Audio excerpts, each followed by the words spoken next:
حرف زے کی کہانی۔ زے اپنے گھر سے نکلی تو وہ بہت خوش تھی کیونکہ آج وہ چڑیا گھر کی سیر کرنے جا رہی تھی۔ آخر کار زے چڑیا گھر پہنچ گئی۔ اس نے ٹکٹ گھر سے ٹکٹ لی اور چڑیا گھر میں داخل ہو گئی۔ چڑیا گھر میں داخل ہونے کے بعد زے کی نظر سب سے پہلے لمبی گردن والے زرافوں پر پڑی جن کے ساتھ ان کا ایک بچہ بھی تھا۔ چڑیا گھر میں زے نے رنگین پرندے بھی دیکھے جو کہ پنجروں میں بند تھے۔ ان میں کچھ پرندے زرد رنگ کے بھی تھے۔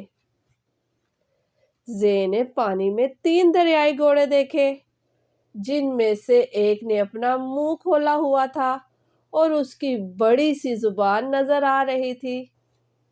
چڑیا گھر میں زے نے تالاب میں زرد اور لال رنگ کی مچھلیاں بھی دیکھیں۔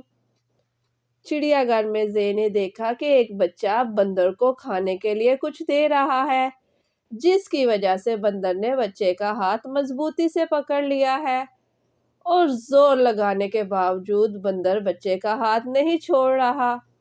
بچہ رو رہا تھا اور اپنا ہاتھ چھڑانے کی کوشش کر رہا تھا۔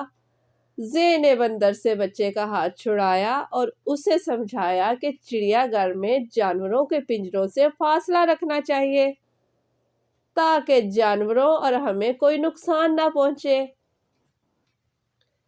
چڑیا گھر میں زے نے زیبرے بھی دیکھے جو کہ زے کو بہت ہی خوبصورت لگے۔ زے کو چڑیا گھر کی سیر کر کے بہت اچھا لگا۔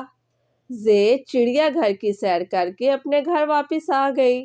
حرف زے، آواز ز، ز زور، ز زیبرا، ز زرافہ، ز زبان، ز زور، ز زیبرا، ز زرافہ، ز زبان۔